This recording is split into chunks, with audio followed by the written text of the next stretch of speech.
Today's lesson will involve a review of the previous night's homework on active and passive voice, and then we'll talk about the next topic in Chapter 8 on verbs titled Mood. Let's take a moment and begin with a prayer in the name of the Father, and of the Son, the Holy Spirit. Amen. Our Father, who art in heaven, hallowed be thy name. Thy kingdom come, thy will be done on earth as it is in heaven.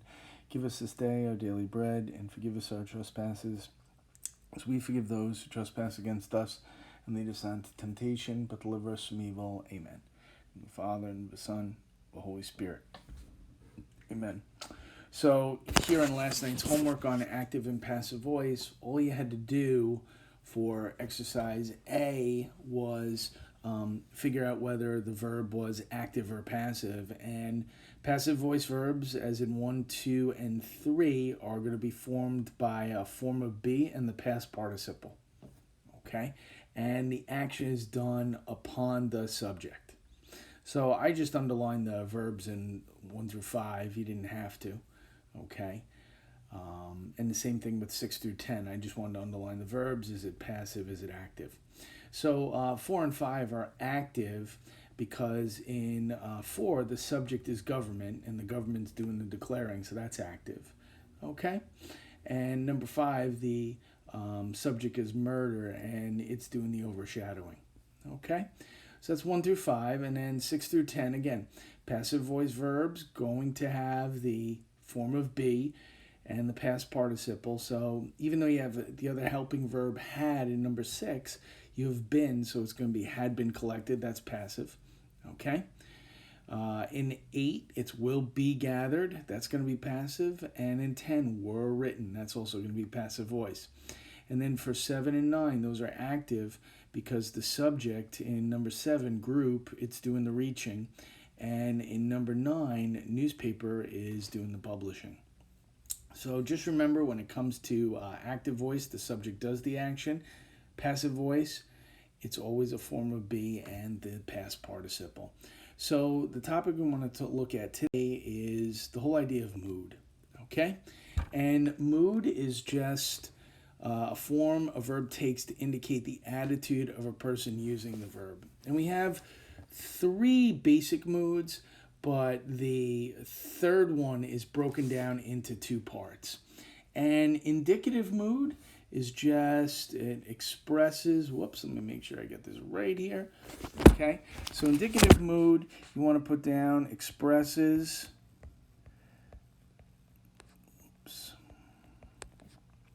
a fact, it states an opinion,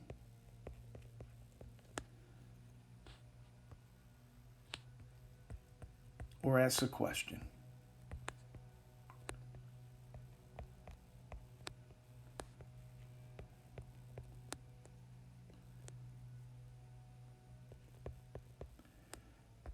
Okay, so that's all indicative mood does. And any verb in those sentences that does one of those things would be indicative mood.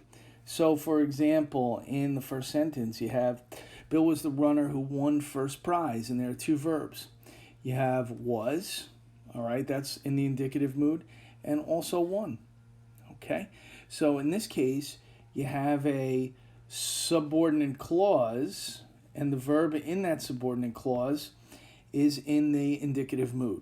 Okay, so whether it's was, the subject of the sentence, the verb of the independent clause, or won, the verb in the subordinate clause, they're still in the indicative mood. And then in the second one, it's a question, and the verb in this one is can explain. That's in the indicative mood. All right, next type of mood that we have is the imperative. All right, and imperative is just like we had when we dealt with imperative sentences. They were requests or commands. So you might want to put down these express a direct command or request.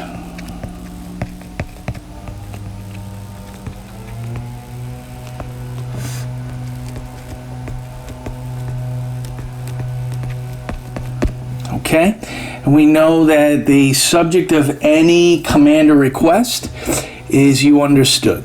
Okay, And it could be a strong command, which has an exclamation point. It could be a mild command, all right? But whichever one it is, it's always going to be imperative. So just finding the verb like hold the phone. Hold is in the imperative in the first sentence. And the same thing with the second one, take. Take is going to be the imperative verb in the imperative mood in the second sentence. Okay, now one mood that doesn't get much use but is still important is the subjunctive. And the subjunctive does four things. Subjunctive expresses a suggestion,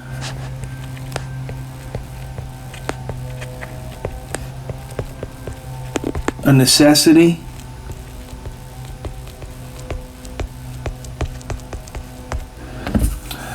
a condition contrary to fact,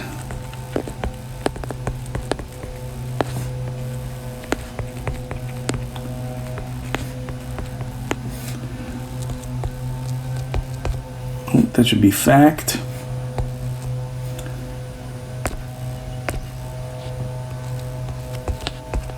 or a wish. Now, most times you probably didn't realize that you were using the subjunctive or that you had seen the subjunctive, but subjunctive is something that you probably used all the time. And subjunctive can be used one of two ways. Okay, the first way you can use subjunctive is the present subjunctive. And when it comes to present subjunctive, we are expressing, so present subjunctive expresses a suggestion or a necessity.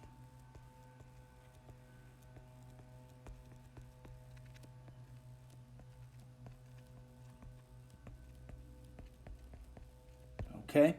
And present subjunctive is always in a subordinate clause. Okay, so the verb in the subordinate clause, beginning with that, is in the subjunctive mood. So with these two sentences here, all you need to do is find the subordinate clause. So it's always going to begin with that. Okay, so it is required that you keep an organized notebook. So our subordinate clause is that you keep an organized notebook, and the verb there is keep. So this is going to be the subjunctive. Now, it's a necessity because we have here, all right, a requirement.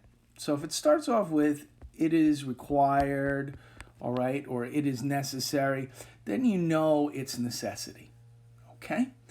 And then the second sentence, the speaker suggested that all the guests be seated. So again, look for the clause that begins with that. So we have our subordinate clause, that all guests be seated.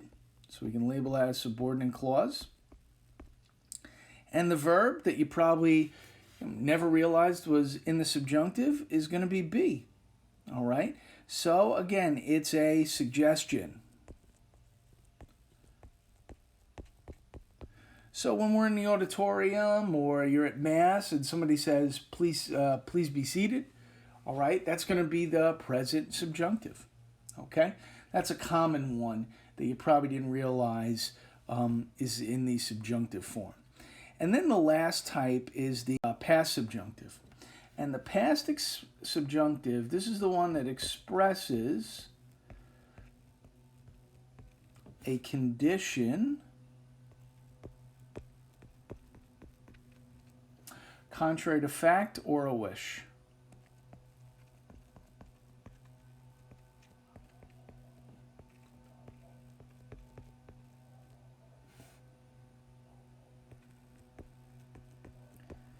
And again, these are going to be they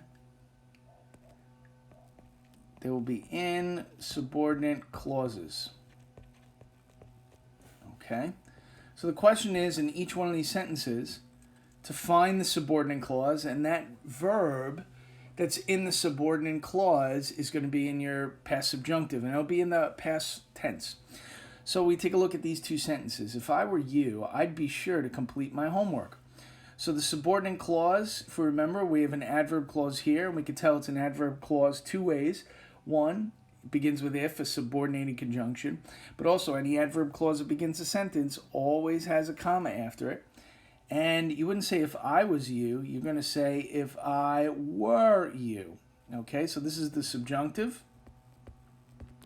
Okay, and this is a condition contrary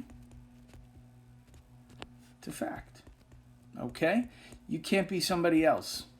So you're not going to say if I was you, you're always going to start off a sentence if I were you. That's the correct way to speak. So this is in the subjunctive. Okay, and again, we want to find the subordinate clause in the second one. I wish that summers weren't so short. So our subordinate clause, that summers weren't so short. So we're going to label that as subordinate clause. Okay, and the verb here is were.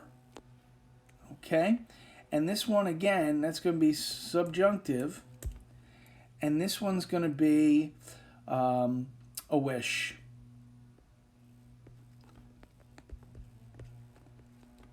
Okay, and we can tell that because we're starting off with the verb wish.